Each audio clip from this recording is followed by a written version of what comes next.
হব না দামি। আল্লাহ আমাদেরকে দামি বানাইতে চান। সারা দুনিয়ার মানুষকে বানাইতে চান আর না চান, যাকে মুসলমানের ঘরে জন্ম দিয়েছেন তাকে আল্লাহ দামি বানাইতে চান। দামি বানাইতে যদি না চাইতেন, আবার এটাও বলা যায় কেমন দামি। মানুষ দুনিয়ার সবচেয়ে দামি হীরা, এটা কেউ কাগজ দিয়া কিনে, কাগজ দিয়া। কাগজ চিনেন কি? টাকা। দুনিয়ার সব কারেন্সি কাগজ দিয়া তৈরি। দুনিয়ার যত দামি জিনিস হোক, দুনিয়াতে নাকি হীরা সবচেয়ে দামি, স্বর্ণের চেয়েও দামি। স্বর্ণ হয় বড়ি হিসাবে, আর হীরা হয় ক্রেট হিসাবে। তো হীরাও মানুষ কিনে কাগজ দিয়া। আর আমরা যদি দামি হব, তো আল্লাহ আমাদেরকে কিনবেন জান্নাত দিয়া। জান্নাত, এটা আল্লাহর ঘোষণা। আল্লাহ ঘোষণা দিছেন, ইন্নাল্লাহ হাশতারা। আল্লাহ বলে আমি টেন্ডার ড্র করছি। আর আল্লাহর সাথে কে টেন্ডার? আল্লাহর সাথে টেন্ডার দিবে কে? আল্লাহ তো আল্লাহ, ঠিক না? প্রথম টেন্ডার ড্র করছেন আল্লাহ। ইন্নাল্লাহ হাশতারা। আল্লাহ বলে আমি কিনতে চাই। যাকে আমি মুসলমানের ঘরে জন্ম দিছি তাকে আমি কিনতে চাই। আল্লাহ কি দিয়ে কিনবেন? আল্লাহ বলে আরে জান্নাত, জান্নাত দিয়ে কিনবো। জান্নাত চিনেন? জান্নাত চিনেন? জান্নাত চিনেন না? জান্নাত তো চিনি না। জান্নাত চিনলে তো এই অবস্থা হতো না। জান্নাত চিনলে এই অবস্থা হতো না। বলবেন কি অবস্থা? তাহলে 95 ভাগ মানুষ মসজিদ আর নামাজ থেকে দূরে থাকতো না। 95 ভাগ মুসলমান মসজিদ আর নামাজ থেকে দূরে। নারী বলেন আর পুরুষ বলেন। অথচ নামাজে গ্রান্টি ছিল, গ্রান্টি। এই যে আপনাদের এখানে একটা মাদ্রাসা আছে, মক্তবের ছেলেরা পড়ে 3 নম্বর হাদিস, মিফতাহুল জান্নাতি আস-সালাহ। নামাজ দিছিলেন জান্নাতের চাবি নিজের হাতে নিয়ে নেওয়ার জন্য। জান্নাত তো চিনে না, এই জন্য কেউ চাবি নিতেও রাজি না। এই জন্য 95% মুসলমান নামাজ পড়ে না। অথচ ডাকে কে চাবি দিতে? আল্লাহ। এটাকে আল্লাহ। চিনেন আল্লাহ? আল্লাহ তো চিনি না। যদি আল্লাহ চিনতাম, তাহলে যাত্রা 24 ঘন্টা বুক করি। বুক করেন কারটা? আপনি যদি প্রযুক্তি দিয়ে দেখবেন, তাহলে আপনাদের এই অঞ্চলের মার্কেট গুলাতে অক্সিজেন শর্ট থাকা দরকার ছিল। প্রযুক্তি বলে, বিজ্ঞান বলে এখানে অক্সিজেন না পাওয়া উচিত ছিল। ঘনত্বের কারণে, ভেন্টিলেটর না থাকার কারণে। গাজীপুরের চৌরাস্তা তো এটা, ঠিক না? আরে চৌরাস্তা তো সত্য তো। মার্কেট গুলা যেভাবে কনজাস্টেড, এইখানে অক্সিজেনের শর্টেজ থাকার কথা ছিল। মার্কেট মালিকরা পয়সা দিয়ে অক্সিজেনের সিলিন্ডার লাগাইতে হতো। যেমন অনেক মার্কেটে আছে, কি বলে এটাকে, সেন্ট্রাল এসি। গরমের দিন সেন্ট্রাল থেকে এসির মাধ্যমে ঠান্ডা মার্কেটে আসে। এই মার্কেটগুলো সেন্ট্রাল অক্সিজেনের পয়েন্ট থাকা উচিত ছিল, কিন্তু এই ভিতর অক্সিজেন কে দেয়? কে দেয়? সত্য তো? আপনি যদি আল্লাহ চিনতেন তো আল্লাহ ডাকে আপনি আসেন না কি করে? আপনি তো আল্লাহ চিনেন নাই। আপনার তো এতটুকু ভয় হইতো যে যদি অক্সিজেন বন্ধ করে দিল কি করব, কম্পিলিং কোথায় করব? বলেন, আল্লাহ যদি অক্সিজেন বন্ধ করে দেয়, কম্পিলিং যা কোন সংস্থায় করবেন? বলেন আমাকে। পুলিশ, র্যাব, বিজেপি, সেনাবাহিনী, কোথায় কম্পিলিং করবেন? বলেন। 24 ঘন্টা তো আল্লাহটা বুক করি। নিয়ে আসেন উন্নত দুনিয়ার লোকগুলাকে, আপনাদের এই চৌরাস্তার সমস্ত মার্কেট গুলা ঘোরার পরে যে রিপোর্ট দিবে যে এটা এইখানে মানুষ থাকার যোগ্য না, এইখানে বেঁচে আছে কি করে?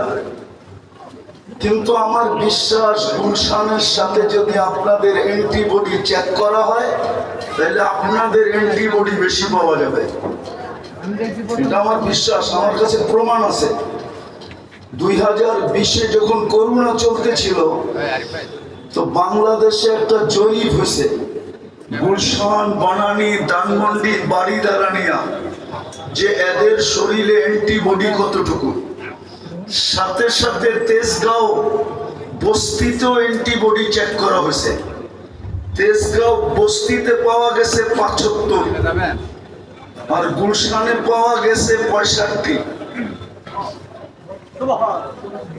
বলেন 10 ওই বস্তিতে কে বাড়ায় দিল?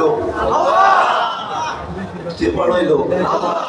গুলশানওয়ালা করে 10 কে কম দিল? আল্লাহ জানে বস্তিওয়ালাদের রোগ হইলে ওরা চিকিৎসা করাইতে পারবে না, বিদায় অ্যান্টিবডি বাড়ায় দাও যেন রোগ ওদের কাছে এইসব পাত্তাই না পায়। গুলশানওয়ালারা ইচ্ছা করলে আমেরিকা যেও চিকিৎসা করাইতে পারবে, বিদায় অ্যান্টিবডি কমায় দাও, রোগ আসলেই অসুবিধা কি? পাত্তি তো আছে। পাত্তি চিনেন? মনে হয় চিনেন না। ঢাকায় শব্দ তো প্রত্যেকে চিনবেন। তো 24 ঘন্টা আমি যে আল্লাহর মোহতাজ, আল্লাহটা বক্ষণ করি, আল্লাহ চালায় বিদায় চলি, ওই আল্লাহই তো জান্নাতের চাবি দেওয়ার জন্য আপনাকে ডাকে। আপনি যদি জান্নাত চিনতেন তাহলে তো সবার আগে যে বসে থাকতেন যেন চাবিটা আমার হাতে আগে আসে। 95 জন তো মসজিদে আসে না, নামাজ পড়ে না, অথচ সারাদিন বুক করে কাঠটা কান্নুন খায়, সারাদিন গুণ খার গায়, আল্লাহর গুণ গায়। এই জন্যই তো আল্লাহ এক জায়গায় বলছিলেন আরজুকু আয়াশকুরু গায়রি, 24 ঘন্টা তোর প্রয়োজন আমি মেটাই। রাগ হয়ে যাবেন? স্টেজ সামনে ডাইনে বামে একজনও হবে কিনা জানি না ডেলি 100 বার আলহামদুলিল্লাহ বলে।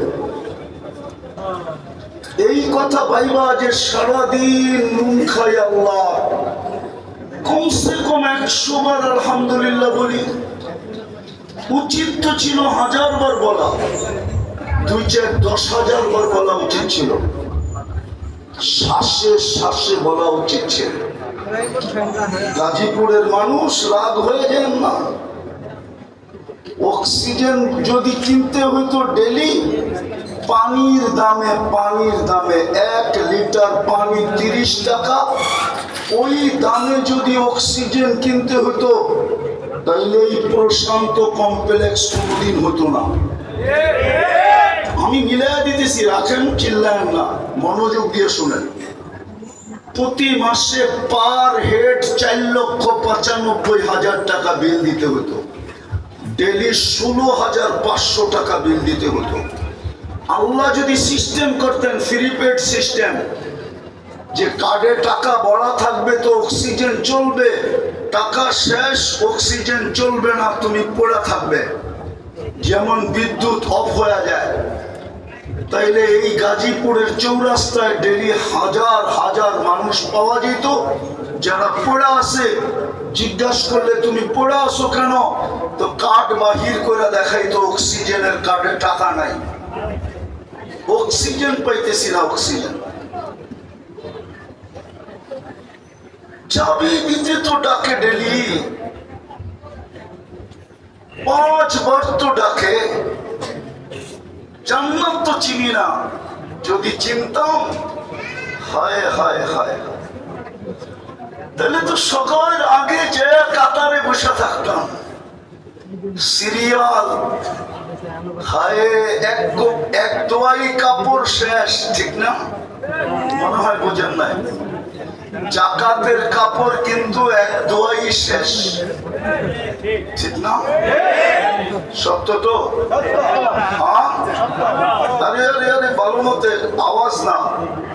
জাকাতের কাপড় নিম্নমানের হয় না, হ্যাঁ না উচ্চ মানের হয়?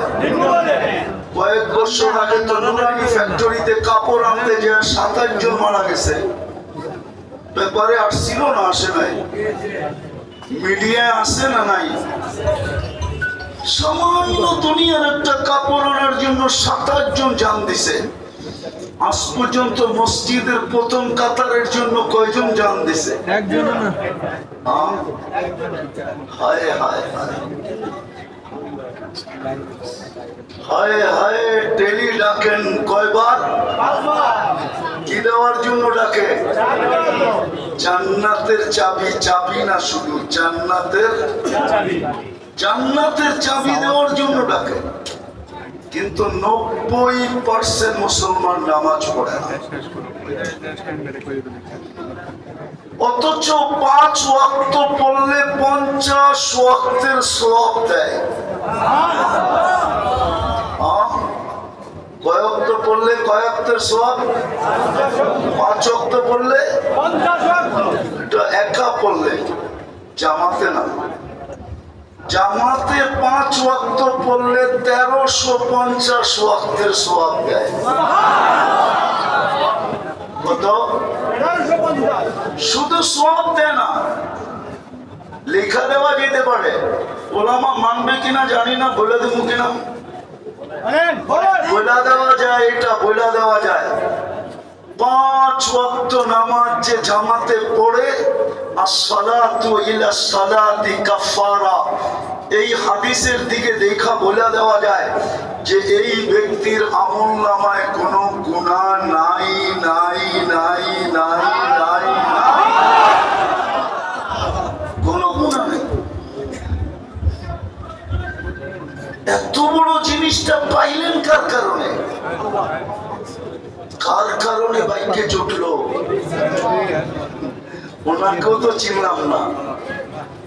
মুহাম্মদুর রাসূলুল্লাহর কারণে ভাগ্যে জুটছে, নাইলে কোন 100 লক্ষ নবীর ভিতরে কোন নবীর উম্মতের ভাগ্যে জুটে নাই।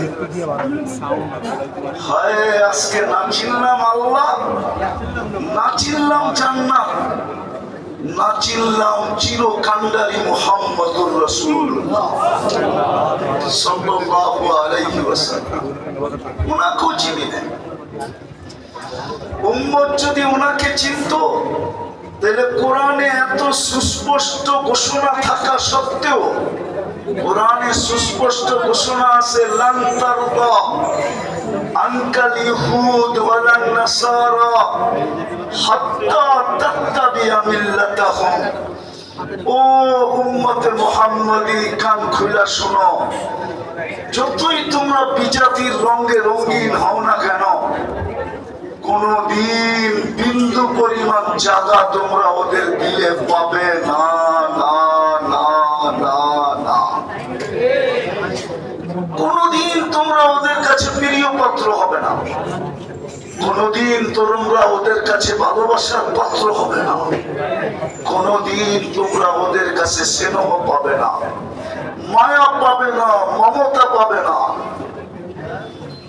মায়া মমতা যদি পাইতো, তাইলে মানবতার মমতাও পাইতো। আমি দেখাইতেছি, যারা সারা দুনিয়ায় প্রাণী নিয়ে কাজ করে, প্রাণীবাদী সংস্থা, যারা প্রত্যেকটা প্রাণী নিয়ে যারা কাজ করে, এটা সারা দুনিয়া ব্যাপী আছে, আমাদের দেশও আছে। এটার হেডকোয়ার্টার হলো আমেরিকা।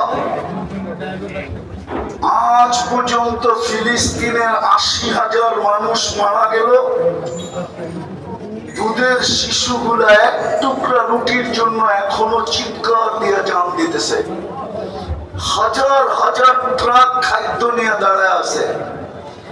আজ পর্যন্ত প্রাণীবাদী সংস্থা ২ অক্ষরের একটা প্রতিবাদ ইসরায়েলের বিরুদ্ধে দেয়। যদি দিয়া থাকে, কেউ যদি আমাকে দেখাইতে পারে এই বড় মজমায় তার জুতা আমার গাল, চ্যালেঞ্জ দিবেও না। আপনি যতই ওদের রঙে রঙিন হন না কেন, আমাদের যুবকরা ৫০ টাকার চুল ৫০০ টাকা দিয়ে কাটায়, চাঁদ রাত্রে ১০০০ টাকা দিয়ে কাটায়। আমাদের সমাজের লোক আধুনিক হওয়ার জন্য লক্ষ লক্ষ টাকা খরচ করে শুধু আধুনিক হওয়ার জন্য। অন্যদের রঙে রঙিন হয়া, অথচ কোরআন সুস্পষ্ট বলতেছে লান তারদা আনকাল ইহুদ ওয়ালান নাসারা, কোনদিন তোমাদের উপরে রাজি হবে না। যদিও আমাদের নবীজিকে বলছে, নবীজি বলা মানে আমাদেরকে বলা, কোনদিন তোমাদেরকে আপন ভাববে না, কোনদিন তোমাদেরকে পাতে নিবে না, পাতে কোনদিন তোমাদেরকে ২ পয়সা দিয়ে মূল্যায়ন করবে না। অথচ আমরা ২৪ ঘন্টা। আর বন্ধুর ব্যাপারে কি বলছে? ইন কুনতুম তুহিব্বুনাল্লাহ ফাত্তাবিউনি ইউহিব্বুকুমুল্লাহ। বন্ধুর রঙে রঙিন হইতে দেরি শব্দটা যদিও আল্লাহর জন্য শোভনীয় না, আল্লাহ বলে আমি তোকে বুকে উঠায় নিতে দেরি করব না। বন্ধুর রঙে রঙিন হইতে দেরি, আমি তোকে বন্ধু বানাইতে দেরি করব না। বন্ধুর রঙে রঙিন হইতে দেরি, আমি তোকে প্রিয় পত্র বানাইতে দেরি করব না। বন্ধুর রঙে রঙিন হইতে দেরি, তুই আমার কাছে ভালোবাসার পাত্র হইতে দেরি হবে না।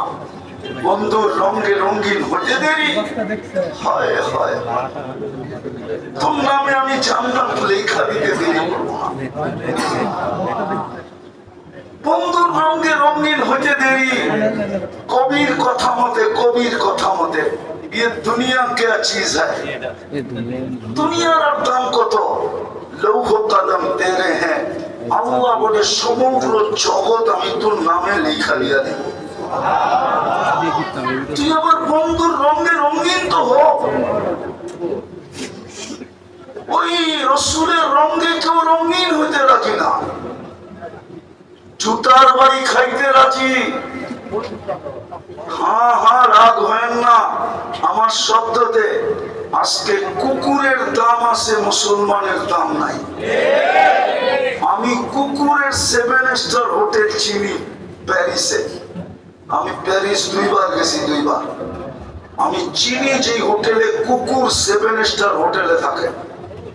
আমি কুকুরের 7 স্টার হোটেল চিনি, আমি কুকুরের 5 স্টার হোটেল চিনি। সারা দুনিয়া চুপ করে দেখতেছে ফেলে গাজার অবস্থা। দুধের শিশু মারা যাইতেছে এক টুকরা রুটির জন্য। সারা দুনিয়া তাকায় তাকায় দেখতেছে। মুসলমান এই জন্য কোনো মূল্য নাই। আর রাগ করেন না, আমার সুশীল সমাজ, আর আমার সুশীল সমাজ, আমার বুদ্ধিজীবী সমাজ, আমার শিক্ষিত সমাজ, আমার ধনাঢ্য সমাজ, আমি জানি ওদের সমাজে, আমার সমাজে দাম আছে আমি মানি, কিন্তু বাকি সমাজে কতটুক দাম আছে ওটা আমার চোখে দেখা আছে, আমার চোখে। রাগ করেন না, নেটে কথা চলে যাবে। আমি বাংলাদেশের বহুত মহারথীকে চিনি, যার সাথে আমি একসাথে ফ্লাইটে ফ্লাই করছি, আমি জানি ওকে এয়ারপোর্টে কয় ঘন্টা বসে রাখছে, আমি জানি। কিন্তু আর বেশভূষা তো ওদের মতোই ছিল, বরং ওদের থেকে আপডেট ছিল, আপডেট। ওরাও এতটুক সাজে সজ্জিত হইতে পারে নাই, ও যতটুক আপডেট সেজে গেছে। কিন্তু ঘন্টার পর ঘন্টা কেন বসে রাখছে ওকে? শুধু 5 ফুট 5 কইরা দেখছে মুসলমান নাই, এইখানে কেউ নাই। কেন মার্কেটের ভিতরে তো মহল্লায় হলে খুঁজে পাওয়া যেত যে যার কাছে আমেরিকান পাসপোর্ট আছে, ব্রিটিশ পাসপোর্ট আছে, কানাডিয়ান পাসপোর্ট আছে, আমরা দেখি তো।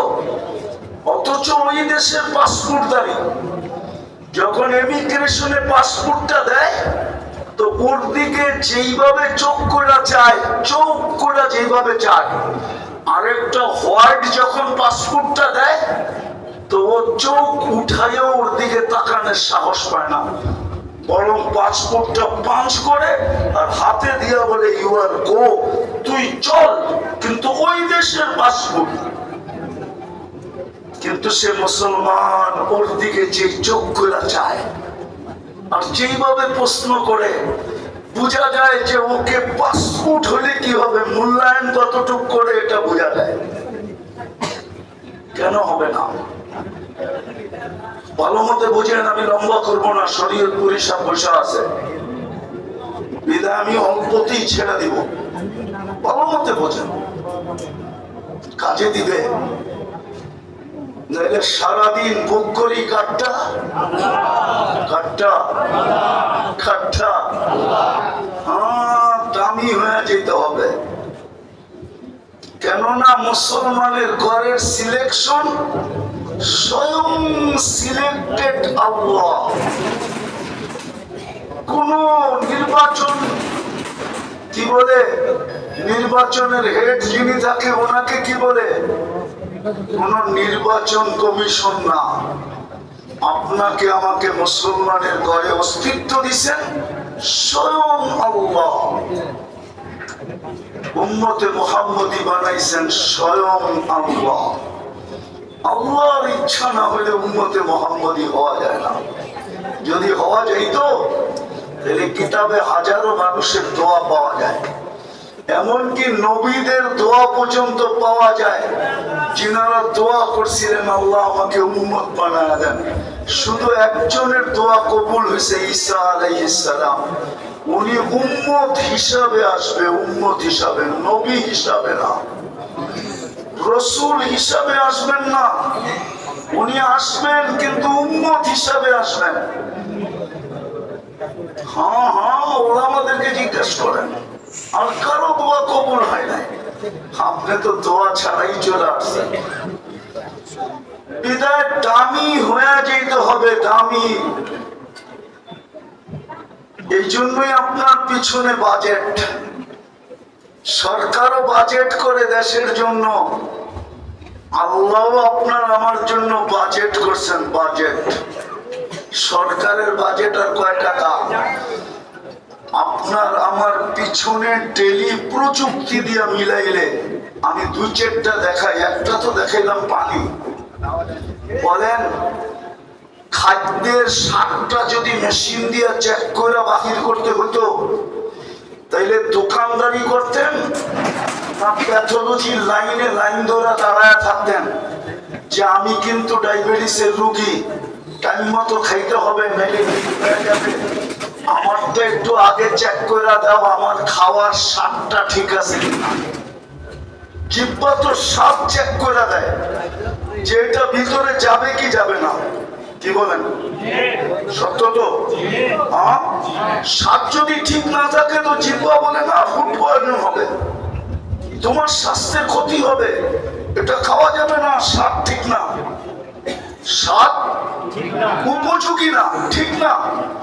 আচ্ছা, এটাই যদি চৌরাস্তার প্যাথোলজির থেকে টেস্ট করতে হতো, তাহলে আপনাদের দোকানের চেয়ে বেশি প্যাথোলজির দোকান হতো। কেননা সব প্যাথোলজি দোকানওয়ালার এই স্বাদ চেক করে দিতে হইব, কিন্তু জিহ্বায় তো টাচ করতে দেরি, চেক করে দিতে দেরি করে না। আরে বলেন না, একটু কয় টাকা লাগতো? কোরআন তো এটাই বলে, ও আম্মা বিনি'মাতি রাব্বিকা ফাহাদ্দিস। হায় হায়, আহসিন কামা আহসানাল্লাহু ইলাইক। হায়, তুই আল্লাহর নিয়ামতটা একটু দেখ না, তোর পিছে কত ব্যয় হইতেছে। সময় নাই, নাইলে আমি কোটি টাকা মিলিয়ে দিতে পারবো বর্তমান প্রযুক্তি দিয়া, যে ডেলি কোটি টাকা ব্যয় হতো, কোটি টাকা। কিন্তু সার্ভিস কে দেয়? পয়সা নিয়া না ছাড়া? ফ্রি কেন দেয়? কি কারণে দিতেছে? কারণ তো থাকবে। কোরআন তো কারণের কথা বলে, আফাহাসিবতুম আন্নামা খালাকনাকুম আবাস। তো ধারণা কি তুই অনার্থক সৃষ্টি? চাইলে তো সবগুলার মতো তোকেও সৃষ্টি করতাম। সমস্ত সৃষ্টি করলাম দুটা অক্ষর দিয়া, কাফা নুন দিয়া। তোকে সৃষ্টি করলাম কুদরতি হাত দিয়া। সমগ্র সৃষ্টি কমপ্লিট করলাম 6 দিনে, তোকে কমপ্লিট করতে সময় নিলাম 10 মাস। অনার্থক? সৃষ্টির ভিতরে সবচেয়ে সুন্দর গঠন দিলাম। যাই কসম খায়া তো বলতেছেন, অত্তিন ওয়াসাইতুন ওয়াতুর সিনিন ওয়া হাদাল বালাদিল আমিন লাকাদ খালাকনাল ইনসানা ফি আহসানি তাকওয়িম। মানুষ সৃষ্টির ভিতরে তোর চেয়ে সুন্দর গঠন কাউকে দেখে। পরীর গঠন মানুষের চেয়ে সুন্দর না। আপনি পরী দেখেনি নাই, কোথেকে বলবেন? দেখছেন পরী? না, মনে হয় কেউ দেখছে, ঠিক না? পরীর গঠন মানুষের চেয়ে সুন্দর না। যদি সুন্দর হইতো তো কাইলা ছেড়ারে কেন পরী ধরলো? ওর চেয়ে রূপসীকে ধরবে, ঠিক না? রূপালাকে তালাশ করবে, ঠিক না? আমাকে মহল্লার কুচকুচা কালাই কাইলাটারে কেন ধরলো? বুঝা গেল ওর চোখে কালোটাই হিরো, কালোটাই চাঁদের চেয়ে সুন্দর। আল্লাহ বলে মানুষের যে সুন্দর গঠন কাউকে দেই নাই, মানুষের যে সুন্দর আমি কাউকে বানাই নাই, মানুষের যে সুন্দর রূপসীটাও নাই। কসম খোদা। তাইলে মিশরের মেয়েদের কথাই সত্য হইতো, মা হাশা লিল্লাহি হাদা বাশার ইন কানা ইল্লা মালাকুন কারীম মা হাদা। মিশরের মেয়েরা ইসুফ আলাইহিস সালামের রূপ দেখে বলছিল, এটা মানুষ হইতেই পারে না, এটা ফেরেশতা হবে। ইন হাদা ইল্লা মালাকুন কারীম। আল্লাহ বলে, মা ফেরেশতা এত সুন্দর হয় না, মানুষই সুন্দর। ফেরেশতা তো আমার হুকুমের তৈরি, মানুষ তো কুদরতি হাত দিয়ে তৈরি। হাতেরটা সুন্দর বেশি হয় না, হুকুমেরটা সুন্দর বেশি হয়? আবার কুদরতি হাত কার? কোন ফেরেশতার না। কার কুদরতি হাত? আল্লাহর কুদরতি হাতের ছোঁয়া। জান্নাতে তো আল্লাহকে দেখলেই রূপ বেড়ে যাবে। বলে আমারে জিজ্ঞেস করেন, প্রতি শুক্রবারে আমরা আল্লাহকে দেখবো।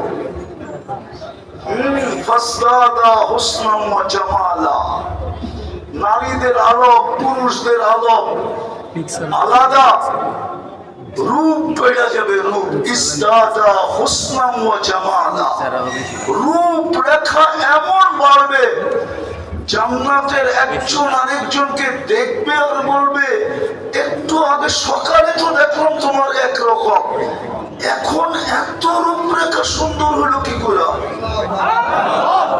কোন পরশ পাথরের ছোঁয়া লাগলো, কোন জাদুর ছোঁয়া লাগলো? তো জান্নাতি হাসবে আর বলবে, সুরনা রব্বানা, আজকে আল্লাহর সাক্ষাৎ মিলছিল। আল্লাহর সাক্ষাৎ, আল্লাহর সাক্ষাতে আমাদের রূপরেখা বেড়ে গেছে। যদি আল্লাহর সাক্ষাতে রূপরেখা বাড়ে তো কুদরতি হাত লাগলে কেমন বাড়ে? এই জন্য তো আল্লাহ বলছে, সৃষ্টির ভিতরে তুই সবচেয়ে সুন্দর। অনার্থক? জমিনের আধিপত্য দিল আপনাকে অনর্থ। হুয়াল্লাযী খালাকা লাকুম মা ফিল আরদি জামিয়া, হে আল্লাহ বলে জমিনের সবকিছু তোর জন্য তৈরি। কসম খোদার, কোন সৃষ্টিকে আল্লাহ পালতেন না যদি মানুষের অস্তিত্ব না হতো। মানুষের কারণে সবাইকে পালতেছেন। গরু ছাগল আল্লাহ পালতেন না যদি মানুষ দুধ আর গোশত না খাইত। গাছকে কোনোদিন আল্লাহ পালতেন না যদি মানুষ ফার্নিচার আর ফল না খাইত। মানুষের প্রয়োজনে না লাগতো তাহলে এগুলো পালার কোনো প্রয়োজন ছিল না। আমার কথা মানেন, এই জন্য দামি হয়ে যেতে হবে। আর দামি হওয়াটা আল্লাহ চায়। এই জন্যই মুসলমানের ঘরে জন্ম, এই জন্যই উম্মতে মুহাম্মদ, এই জন্যই মুহাম্মদুর রাসূলুল্লাহর আবির্ভাব। নাইলে মানুষের ব্যক্তিত্ব যত বড় বাড়ে তার বিচরণের পরিধিও তত শুধু কমে না। তার বিচরণের পরিধি শুধু কমে না, তার বিচরণের পরিধি চয়েসফুল হইতে হয়, চয়েসফুল। বাংলাদেশের প্রেসিডেন্ট সব জায়গায় যেতে পারে না, মন চাইলেও পারে না। পারে নাকি? পারে না? মনে হয় বোঝেন না আমার কথা। পারে কেন? উনি বাংলাদেশের প্রেসিডেন্ট, এটাই তো প্রথম কারণ। কি প্রেসিডেন্ট? ব্যক্তিত্বের কারণে ওনার সব জায়গায় বিচরণ সম্ভব সম্ভব। আবার যাইতে হইল 2 মাস আগের থেকে নিয়ে প্রস্তুতি নিতে হয়, ঠিক না? সত্য না? তাহলে মুহাম্মদুর রাসূলুল্লাহর চেয়ে বড় ব্যক্তিত্ব কে?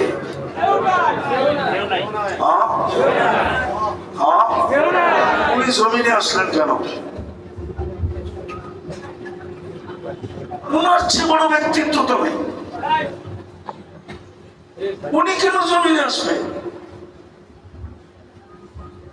ওলামা তো লিখছে আল্লাহর পরে যার স্থান।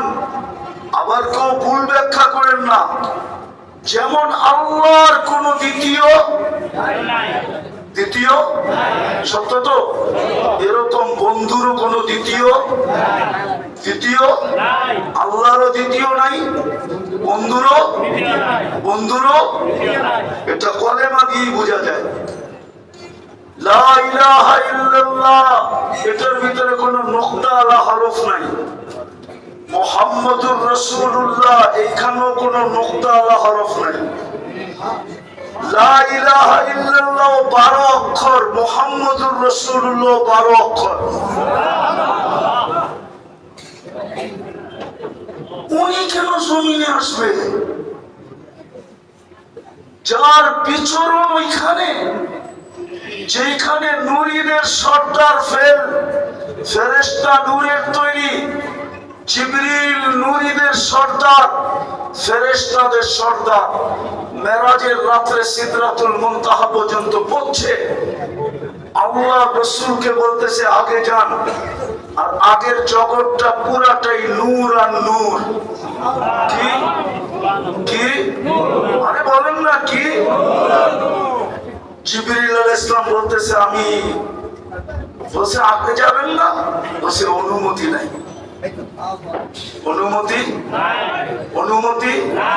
অনুমতি নূরীদের সর্দার পর্যন্ত ফেল, অনুমতি নাই।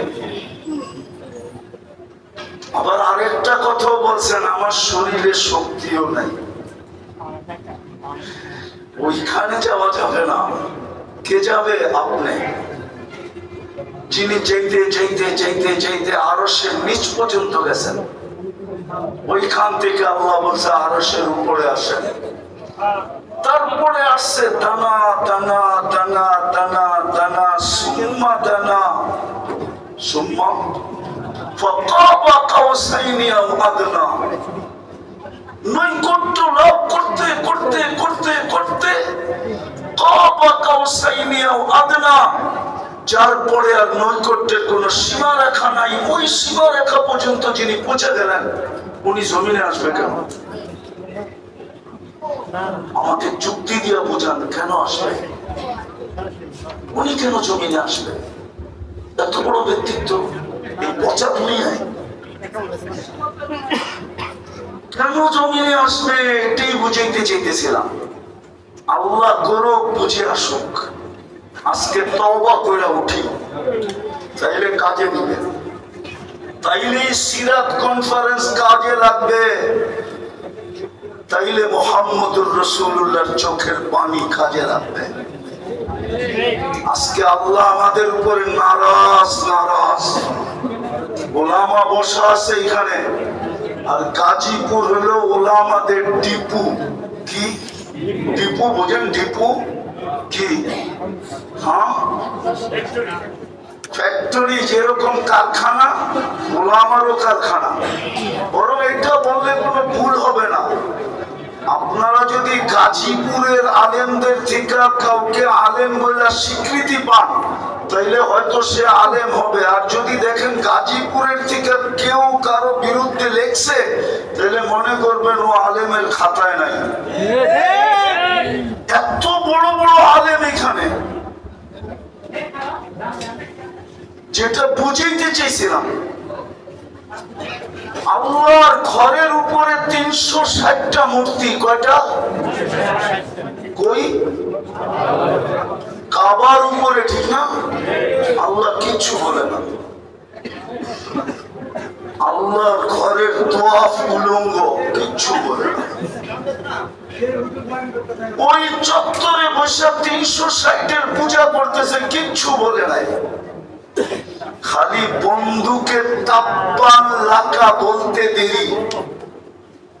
তাপ্পান লাকা মনে বুঝাইতে পারি না। তাপ্পান লাকা বলতে দেরি। আবু লাহাব শুধু এই শব্দটা বলছিল, তাপ্পান লাকা সাইরাল ইয়াউম। তাপ্পান লাকা বলতে দেরি, আল্লাহ সাথে সাথে জিবরিল আলাইহিস সালামকে পাঠায়া সূরা তাব্বাত ইয়াদা দিতে দেরি করেন নাই। আল্লাহ কিয়ামত পর্যন্ত বুঝাইছে, আমার বিরোধিতা আমি মাইনা নিব, আমার নাফরমানিও মাইনা নিব, কিন্তু আমার বন্দুকটা মানব না। আমার বন্ধুর বিরোধিতা মানব না। আল্লাহ আপডেটটা মাইনা নিবেন কেন? বলবে আমাকে তো চোখে দেখা যায় না, এই জন্য হয়তো মেনে নিব। আমাকে তো ধ্যান ধারণায় আনা যায় না, এই জন্য হয়তো মেনে নিব। আমাকে তো বর্ণনা দিয়ে শেষ করা যায় না। লা তারাকাল উয়ুন ওয়ালা তুখালিতুকাদ দুনুন ওয়ালা ইয়াসিফুকাল ওয়াসিফুন। কোন সাহাবী বলছিল, আল্লাহ তোকে তো চোখে দেখা যায় না, ওয়ালা তুখালিতুকাদ দুনুন, তোমাকে তো ধ্যান ধারণায় আনা যায় না, ওয়ালা ইয়াসিফুকাল ওয়াসিফুন, তোমাকে তো বর্ণনা দিয়ে শেষ করা যায় না। তুমি তো শুধু আল্লাহ না, তুমি তো রহমান, তুমি তো রহিম, তুমি তো মালিক, তুমি তো কুদ্দুস, তুমি তো সালাম, তুমি তো মুমিন, তুমি তো মুহাইমিন, তুমি তো আজিজ, তুমি তো জব্বার, তুমি তো মুতাকাব্বিরুল খালিকুল বারিউল মুসাব্বিরুল গফফারুল কাহ্হারুল ওয়াহ্হাবুর রাজ্জাকুল ফাত্তাহুল আলিমুল কাবিদুল বাসিতুল খাফিদুর রাফিউল মুইসুল মুদিল্লুস সামিউল বাসিরুল হাকামুল আদলুল লতীফুল খাবীরুল হালিমুল আযীমুল গফুরুশ শাকুরুল আলিকুল কবীরুল হাফিজুল মুকিতুল হাসিবুল জলিলুল করিমুল রাকিবুল মুজিবুল ওয়াসি আল হাকিমুল ওয়াদুদুল মজিদুল বাদিতুশ শাহীদুল হকুল ওয়াকিলুল কবিয়ুল মাতিনুল ওয়াদিকুল হামিদুল মুসি আল মুবদি আল মুঈদ আল মুখী আল মুমীত আল হাজ্জু আল কাইয়্যুম আল ওয়াজিদ আল মাজিদ আল ওয়াহিদ আল আহাদ আল সামাদ আল কাদির আল মুকতাদির আল মুকদ্দাম আল মুআখ্খার আল আউয়াল ওয়াল আখির আল যাহির ওয়াল বাতিন আল ওয়ালি আল মুতাওয়ালি আল বাদর আল তাওয়াব আল মুনতাকিম আল আফু আল রাউফ মালিক আল মুলক আল জালালি ওয়াল ইকরাম আল মুকসিত ওয়াল জামি ওয়াল গনি ওয়াল মুগনি আল মানি আল দার আল নাফি আল নূর আল হাদি আল বদি ওয়াল বাকি আল ওয়ারিস ওয়াল রশিদ আল সাবুর জাল্লে জালালু। তুমি তো 99 পদের মালিক। আল্লাহ বলে মাইনা নিলাম, এই জন্যই তো আমি রাগ হই না। কিন্তু আমার বন্ধুর বিরুদ্ধে গেলে আমি ছাড়বো না, না, না, না, না। মুহাম্মদুর রাসূলুল্লাহ এই জন্য আসছেন, নাইলে ওনার জমিনে আসার কথা না। যুক্তি বলে না, তর্ক বলে না। যিনি ইমামুল আম্বিয়া, সৃষ্টির সর্দার, যার অস্তিত্ব না হইলে রহমত শব্দটাই ওই অস্তিত্ব হইতো কিনা আমি জানি না, কিন্তু কোরআনের একটা আয়াতের দিকে তাকাইলে দেখা যায় ওমা আরসালনাকা ইল্লা রাহমাতাল লিল আলামিন। যার অস্তিত্ব না হইলে মনে হয় রহমত শব্দটাই ডিকশনারিতে হতো না। যার অস্তিত্ব না হইলে মনে হয় রহমত শব্দটাই ডিকশনারিতে হতো না। উনি কেন জমিনে আসবে? আমি শেষ জায়গায় চলে আসছি, উনি জমিনে আসছেন এই জন্য আমরা যেন দামি হই। দুনিয়াওয়ালা দামি জিনিস কিনে কাগজ দিয়া, আল্লাহ যেন আমাদেরকে কিনে জান্নাত দিয়া। হায় কি পায়া রাজি হয়ে গেলেন গাজীপুরের মানুষ, প্রশান্ত কমপ্লেক্সের ব্যবসায়ীরা, চৌরাস্তার ব্যবসায়ীরা কি পায়া রাজি হয়ে গেলেন। আর রাদিতুম বিল হায়াতিদ দুনিয়া, চারটা ড্রাইভার পায়া খুশি হয়ে গেলেন। ওয়াল আখিরাতু খায়রুম ওয়া আবকা, কি পায়া হারিয়ে গেলেন। সামান্য একটা দোকান পায়া, ছোট একটা ব্যবসা পায়া কি পাইছেন দুনিয়ায়? কতটুকু পাইছেন বলেন? রাগ হয় না, পায়ে হাত রাখে। কি পায়া বুঝে গেলেন? জান্নাত কি পায়া বুঝে গেলেন? বুঝলাম আমেরিকা পায়া বুঝে গেছে। ও গাজীপুরের চৌরাস্তার মানুষ, গুলশানের একটা গলি সমানত আপনারা উন্নত না, বাড়িদার একটা গলি সমানত আপনারা উন্নত না। রাগ হয়ে গেলেন? হয়ে গেলে হয়ে যান, করার কিচ্ছু নাই। আর রাদিতুম বিল হায়াতিদ দুনিয়া, দুনিয়া কি পাইলেন? ভালো মতে তো আরামও করতে পারেন না। কামের থেকে যাইতে যাইতে আরামের সময় শেষ, আবার কামের দিকে আসতে আসতে আরামের সময় শেষ। হ্যাঁ কি কয়া রাগ হয়ে গেলেন? হ্যাঁ দুপুরে তো পেট বইরা, দুপুরে তো ইচ্ছা মতো মন মতো দুটা খাইতেও পারেন না। ছোট একটা টিফিন কারিতে নিয়ে আসেন, তিনটাই তো বক্স থাকে হটপটে, ছোট একটা হটপটে করে নিয়ে আসেন। ভাতের ভিতরে একটু ভাজি, আর একটার ভিতরে একটু তরকারি আর একটু ডাল, এই তো খান। কামান কিসের জন্য? খাওয়ার জন্য তো। খান কই? বাড়িতে যেতে যেতে তো 1টা বাজে। ওই সময় তো পিঠ বলে বিছনা চাই, আরাম চাই। কি পায়ে হারায় গেলেন? আর রাদিতুম বিল হায়াতিদ দুনিয়া, এই সামান্য কিছু পায়ে হারায় গেলাম। ওয়াল আখিরাতু খায়রুম ওয়া আবকা, চিরদিনের জান্নাত হারায় ফেললাম। মুহাম্মদুর রাসূলুল্লাহ তো এই জন্যই আসছিলেন, অল্প সময়ে অল্প পরিশ্রমে উম্মতকে যেন এরকম দামি বানায় দিতে পারেন। আমি 2টা হাদিস দিতেছি, একটা আয়াত একটা হাদিস। এরকম দামি বানায় দিতে পারেন, এরকম দামি বানানোর জন্য আসছিলেন যে জান্নাতের গেটে যখন পৌঁছবে তো ইয়াস্তাকবিলুনি উম্মতি ওয়া রাব্বি, ইয়াস্তাকবিলুনি উম্মতি রাব্বি, আমার রব জান্নাতের গেটে আমাকে আর আমার উম্মতকে স্বাগত জানাবে। স্বাগত। দুনিয়া কবে আল্লাহকে দেখবে না না দেখবে এটা আমার বিষয় না। উম্মতে মুহাম্মদী জান্নাতের গেটে প্রথম সবচেয়ে বড় নিয়ামত যেটা জান্নাতের দিদারে ইলাহি, ওটা সর্বপ্রথম গেটে করবে। গেটে কারণ হাদিস তারপরে তাহকিক করেন সহি গায়রে সহি, কিন্তু কিতাবে লেখা আছে ইয়াস্তাকবিলুনি উম্মতি রাব্বি, আমার রব জান্নাতের গেটে আমাকে আর আমার উম্মতকে স্বাগত জানাবে। ওই দামি বানানোর জন্য আসছেন, ওই দামি বানানোর জন্য আসছেন কিয়ামতের দিন যেন আপনাকে কিয়ামতের মাঠে দাঁড়াইতে না হয়।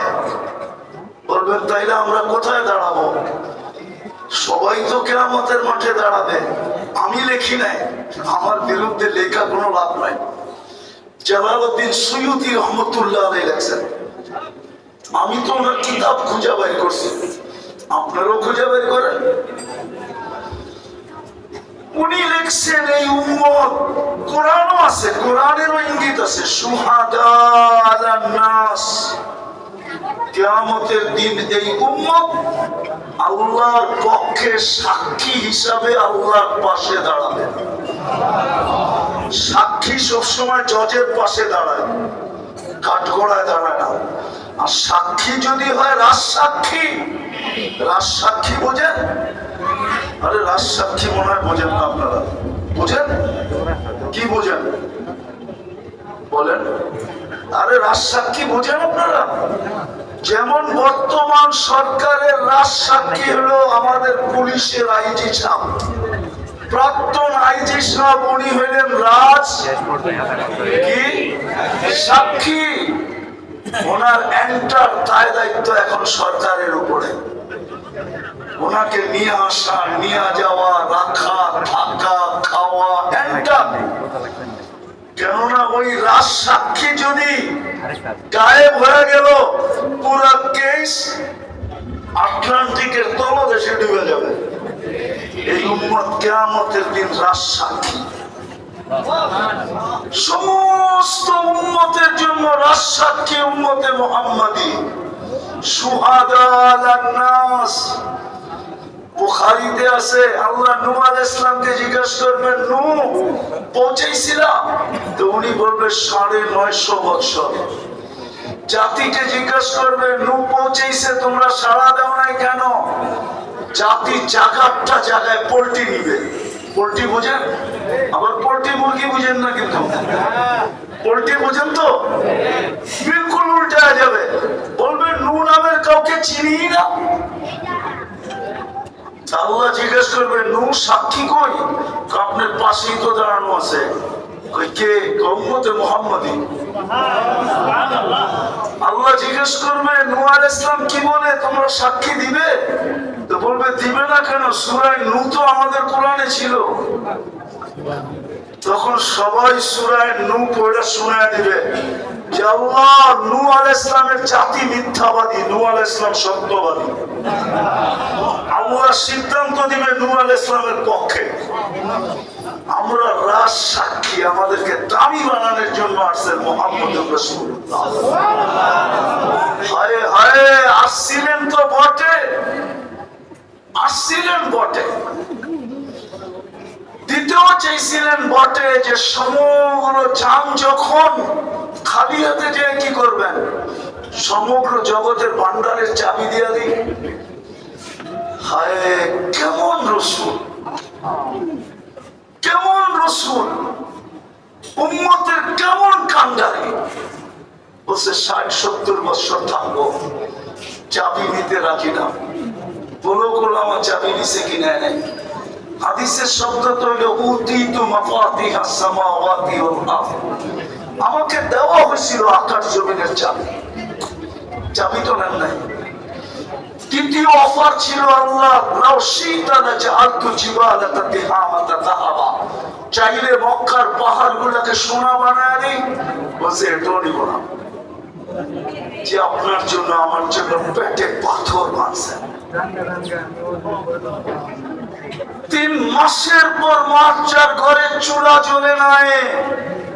দোজাহানের বাদশা, দোজাহানের বাদশা আবু হুরায়রা রাদিয়াল্লাহু তাআলা আনহুর চোখের পানি বাহির হয়ে গেছে। বলছে তুসাল্লি জালিসান, বসে নামাজ পড়েন কেন? তো বলছে জু জু জু, খিদা খিদা খিদা। আবু হুরায়রা দাঁড়াইতে পারতেছি না, চোখ দিয়ে পানি চলে আসছে। আর বলছে আপনি খিদার কারণে দাঁড়াইতে পারতেছেন করতেছেন না, অথচ আপনি সৃষ্টির সর্দার, সৃষ্টির রাজা, কিয়ামতের মাঠের রাজা, কিয়ামতের বাদশা, আল্লাহর হাবিব। তো বলছে আবু হুরায়রা, কাঁদিস না, ইন্না শিদ্দাতাল হিসাব লা ইউসিবুল জাই ইয়াউমাল কিয়ামা। কিয়ামতের কঠোরতা আমাদের পর্যন্ত আসবে না। যে আপনার জন্য পেটে পাথর, আপনি মুহাম্মদুর রাসূলুল্লাহ ছিলেন, যার ঘরে মাসের পরে মাস চূড়া জ্বলে নাই, যে দুনিয়ার থেকে যাইতেছে ক্ষুধার্ত, কয়েক বেলার ক্ষুধার্ত, শুধু ক্ষুধার্ত না, 9 ফ্যামিলির ঘরে খাওয়া তো দূরের কথা, বাতি জ্বালানোর তেল পর্যন্ত ছিল না। আম্মা জান আয়েশা রাদিয়াল্লাহু তাআলা আনহা বলতেছেন, যদি তেল থাকতো তাহলে খিদা নিবারণের জন্য পান করে নিতাম, এতটুকু ক্ষুধার্ত ছিলাম। আল্লাহ রসুলের লাশ পাহারা দেওয়ার জন্য, জাসাদে আথার পাহারা দেওয়ার জন্য প্রতিবেশীর ঘরের থেকে তেল ধার করে আনছে, প্রতিবেশীর ঘরের থেকে। ওই রসুল কেন এই কষ্ট সহ্য করলেন? 23 বছর কেন চোখের পানি জড়াইলেন? ও গাজীপুরের হুজুররা, গাজীপুরের মানুষ, আপনি আত্তাহিয়াতুর ভিতরে পড়েন কোত্থেকে ওয়া আলা ইবাদিল্লাহিস সালিহিন? এটা কি আল্লাহ বলছিল? বলেন। আল্লাহ তো শুধু বন্ধুকে সালাম দিছে, আসসালামু আলাইকা আইয়ুহান নাবিয়্যু ওয়া রাহমাতুল্লাহি ওয়া বারাকাতুহু। মুহাম্মদুর রাসূলুল্লাহ আরশে যাওয়ার পরে আল্লাহ সালাম দিছেন, আসসালামু আলাইকা আইয়ুহান নাবিয়্যু।